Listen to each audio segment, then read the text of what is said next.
Hi kids, it's late. I'm getting tired. I got a video processing right now of our Bible song. I think we'll try to remember to sing it before every story we do. If I can keep reminding myself to do that. And if you don't know the song, it's really quick and easy to pick up. It's just a few words, and just a few words over and over as many times as you want to sing it. And the video of the song is being processed as we speak. But let's sing our song. The Bible song's what I call it. It's the Bible. Yes, that's the book for me. I stand up on the Word of God. The Bible. The Bible. Yes, that's the book for me. I stand up on the Word of God. The Bible.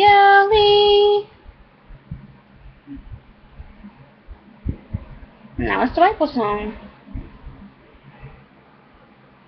Now our story. Continuing on where we left off. Where the Israelites are getting ready to move in on Jericho. The main town right in Canaan. Before they get into the promised land, they got to take over Jericho. So, let's see how that goes. We'll start out with a Bible verse as always, and of course it'll be in Joshua, the book in the Bible called Joshua, just like the name, Joshua, and you'll look for chapter 3, verse 17, and it says, "And the priests that bore the ark of the covenant of the Lord stood firm on dry ground in the midst of Jordan, and all the Israelites passed over on dry ground until all the people were passed clean over Jordan." Getting tongue-tied there. Sorry about that. Alright, let's get into the story. Our true stories. You guys remember these are true stories from the Bible. They're just putting words for younger people to understand better than the big words in the big real Bibles. After the spies came back from Jericho, they told Joshua that the people there were afraid. Joshua gave the command for the Israelites to pack up their camp and move to the banks of the Jordan River. The tents came down, the tabernacle was taken apart.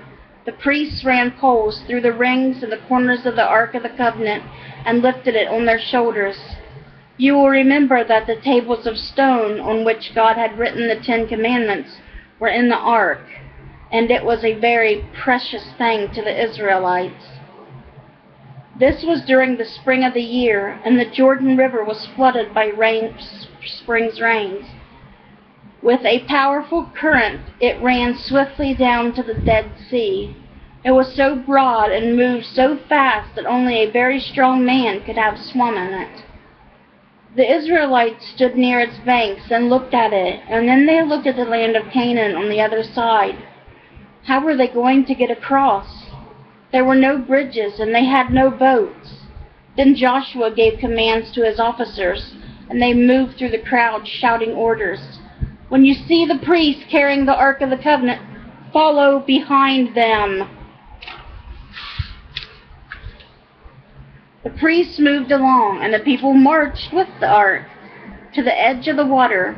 Joshua gave them the command, "Wade into the water." When the feet of the priests touched the water, God caused a wonderful thing to happen.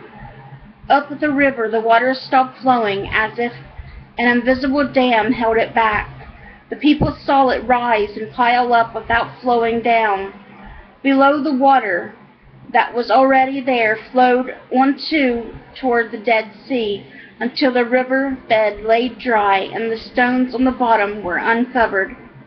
The priests moved out into the very center of the river bed and stood with the ark on their shoulders.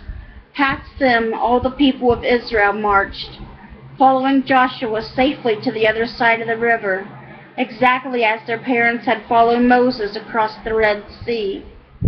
God had shown them that His Spirit was going to be with Joshua, as it once had been with Moses.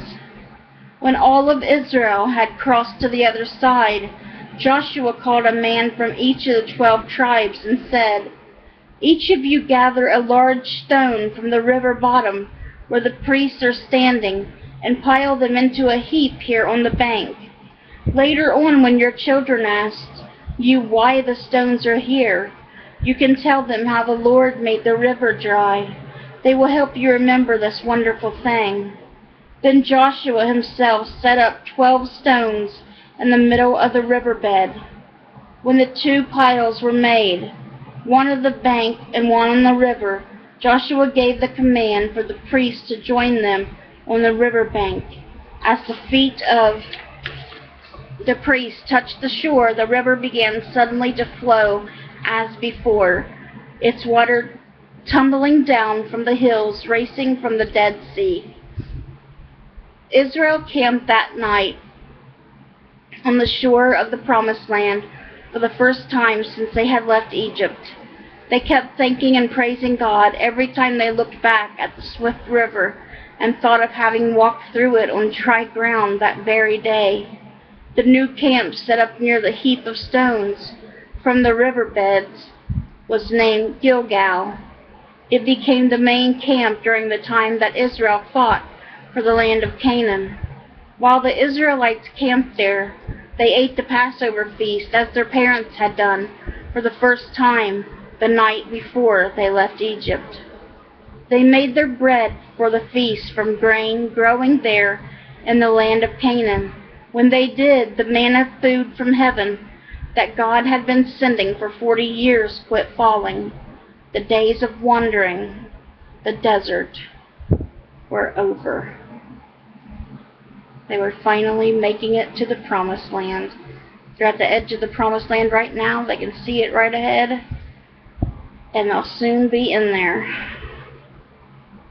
God had led them to the Promised Land. I hope you guys enjoyed tonight's stories, and I hope you kids have a great rest of your week. Hope you're enjoying your summer vacations from school too. I know I always did. I hated school. I hated to go back. So I hope you guys are getting to enjoy it. Bye, guys.